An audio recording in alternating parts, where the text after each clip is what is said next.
জন্ম মৃত্যু বিয়ে তিন বিধাতা নিয়ে ওপরওয়ালা সবসময় সবকিছু ঠিক করে রাখেন। কার ঝুলিতে কখন কি রাখতে হবে শুধু সময়ের অপেক্ষা। সময় হলে ঠিক তুমি সেই জিনিসটা পেয়েই যাবে। গুড মর্নিং এভরিওয়ান, আমি অঞ্জলি। কেমন আছো সবাই? আশা করছি সবাই ভালো আছো, আমিও খুব ভালো আছি। নতুন একটা ব্লগে তোমাদের অনেক বেশি ওয়েলকাম। আজ সকাল থেকে রাত্রি পর্যন্ত দিনটা খুব হেক্টিক যেতে চলেছে, তাই ভাবলাম সকালের এই স্নিগ্ধ শীতল বাতাস আর হালকা রৌদ্র একটু গায়ে লাগিয়ে আসি। আর কোনো কিছু না ভেবে সকালের ব্রেকফাস্টটা কমপ্লিট করেই চলে গিয়েছিলাম নদীর পাড়ে। একটু যেতেই দেখতে পেলাম এই মন্দিরটা। জানো তো, আমি জাপানে আসার পর এই প্রথম খোলা মন্দির দেখলাম। আচ্ছা, এই মন্দিরটা দেখে খানিকটা কলকাতার ওই হলিতে গলিতে থাকা ওই ছোট হনুমান মন্দিরগুলোর মতো লাগছে না? জাপানে আসার পর সব থেকে সুন্দর জায়গা যদি কেউ আমাকে জিজ্ঞেস করে, আমি কোনো কিছু না ভেবে একেবারে বলে দেবে এই নদীর পাড়। এই নদীর পাড় এমন একটা জায়গা না, প্রতিটা দিন এর রূপ চেঞ্জ করে। আজ এই রূপ ধারণ করেছে তো কাল ঠিক তার উল্টো থাকবে। নদীর মাঝখানে দাঁড়ালে যেমন মনে হয় যে দুই পাশের পরিবেশটা কতটা আলাদা, ঠিক এই জায়গাটা আসলে মনে হয় দুই পাশের পরিবেশটা সত্যি অনেকটা আলাদা। একদিকে রয়েছে শান্ত নিজ মন মর্জি একটা পরিবেশ যেখানে কোনো বাধা নিষেধ নেই, সে নিজের তালে চলতে ব্যস্ত। আর অপর দিকটা ঠিক তার উল্টো, যেখানে রয়েছে হাজার্স রুল অ্যান্ড রেগুলেশন। প্রতিটা মানুষ এখানে সকাল বিকাল দৌড়াচ্ছে, কে কার আগে দৌড়াবে, কে কার আগে দৌড়ে জিতবে। অনেকটা বকবক করে তোমাদেরকে বোর করে ফেলেছি। যাক, হাঁটাহাঁটি করতে এসছে যখন হাঁটাহাঁটিটাই করে ফেলি। এই দেখো কি সুন্দর কিউট বাচ্চাটা ওর ঠাম্মার সাথে ঘুরতে বেরিয়েছে, সিঁড়ি দিয়ে একা একা উঠা নামা করছে। কত কিউট লাগছে না? অনেকটা হেঁটে নিয়েছি, হাঁটাহাঁটি কমপ্লিট। এবার একটু ঘরের দিকে যাওয়া যাক। হাঁপিয়েও গেছি, কিন্তু ঘরের দিকে যেতে হবে এটা ভেবেই কষ্ট হচ্ছে। ঘরে অনেকটা কাজ অগোছালো হয়ে পড়ে রয়েছে, গিয়ে এখন সেইগুলো করতে লাগবে। যাক, এবার ঘরে গিয়ে দেখা হচ্ছে। Bye bye. ঘরে ঢোকার পর ঘরের কাজগুলো কোথা থেকে শুরু করব ভাবছি। দুটো মানুষের ঘরে এত জামা কাপড় কিভাবে থাকতে পারে? ঘরটা চেঞ্জ না করলে আর বোধহয় বুঝতে পারতাম না যে দুটো মানুষের ঘরেও এত জামা কাপড় হয়। এখন কোথা থেকে যে কাজটা শুরু করব। দেখো ঘরের অবস্থা দেখো, যেখানে রয়েছে সেখানে পুটলা পুটলা পুটলা পুটলা এরকম ভাবে সব পড়ে রয়েছে। এগুলোকে এখন বসে বসে সব গুছাতে লাগবে। চলো বেশি কথা না বলে এই পুটলাগুলোকে পরিষ্কার করি।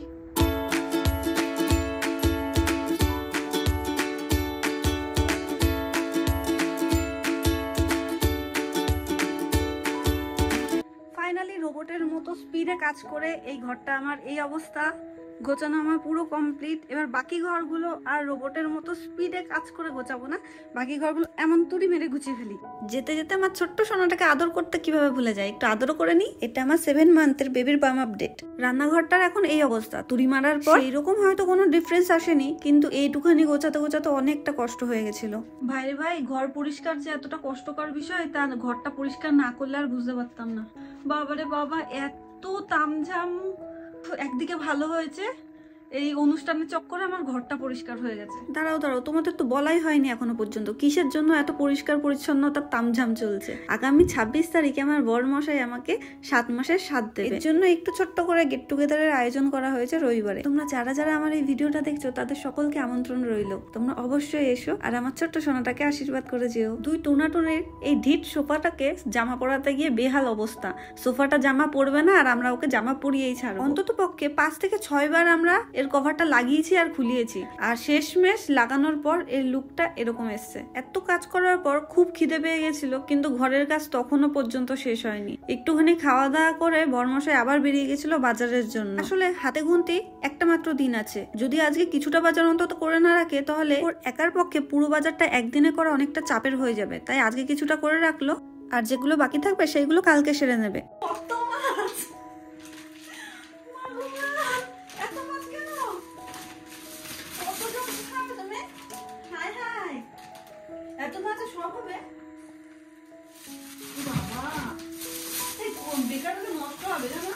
সে এত এত বাজার করে নিয়েছে, তার বাজার দেখে আমি তাকে বলছি, তুমি এত কেন বাজার করেছো? এত বাজার শেষ হতো না ওই দিনকে, বেকার বেকার নষ্ট হবে সবকিছু। সে বলছে যে না থাক থাক, সবকিছু শেষ হয়ে যাবে। সে নাকি সবকিছু একা একা রান্না করবে। এটা শুনে তো আমি আরো অবাক হয়ে গেছি। আমি কত সুন্দর সবকিছু সাজিয়ে হরেক মালের সবজির দোকান নিয়ে বসেছি, যার যেটা লাগবে আমার কাছ থেকে সে নিয়ে যাও। কোনটা কত টাকা কিলো আমি কোনো কিছু জানি না, সবাই সবার মতো দাম দর করে আমার থেকে নিয়ে যেতে পারো। ছেলেটা সারাটা দিন ধরে কাজ করে আবার রাতে বেলা এসে আমার সাথে কাজ করে, এই রাতে বেলা গেছে আবার বাজারে। সারাটা দিন ধরে আমি ঘরটাকে গুছালাম, সেটাকে বললাম না একটু আরিগাতো, আর এইটুকুনি গোছাতে গিয়ে কি পিচা শুনিয়ে দিলাম। আমার দিনটাকে স্পেশাল বানানোর জন্য সে কত কিছুই না করছে। কিন্তু দুঃখের বিষয় সারাটা দিন আমি কষ্ট করে এই ঘরটাকে গুছালাম, আর গোছানোর পর সে কাজ থেকে এসে তার যত রাজ্যের সরঞ্জাম আলমারির ওপরে। এই কষ্টের কথা কাকে বলি। আমি দায়িত্ব নিয়ে সারাটা দিন কষ্ট করে ঘরটাকে পরিষ্কার করলাম, আর উনি দেখো দায়িত্ব নিয়ে ঘরটাকে নোংরা করে দিল। দেখো কোনো হত্যা আছে।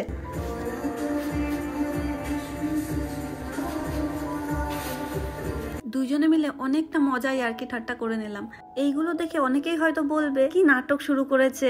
আসলে না, সময়টা সব কেটে যাবে, কিন্তু এইগুলো স্মৃতি হিসাবে থেকে যাবে যে আমাদের ছোট্ট সোনাটা যখন পেটুতে ছিল তখন আমরা এই সময়টাকে এইভাবে কাটিয়েছি। এইসব ছোট্ট ছোট্ট স্মৃতিগুলোকে একটু ক্যামেরা বন্দি করে রাখার চেষ্টা, আর কিছু না। ভিডিওটা এডিট করতে গিয়ে দেখতে পেলাম আমি ভিডিওটাকে শেষই করি। আজকে ভিডিওটা এখানেই শেষ করছি। ভালো লাগলে অবশ্যই ভিডিওটাতে লাইক দিয়ে দিও। চ্যানেলে নতুন হয়ে থাকলে তাহলে আমার চ্যানেলটাকে সাবস্ক্রাইব করে দিও, আর আমার ছোট্ট সোনাটাকে অনেকটা ভালোবাসা দিও। Bye bye.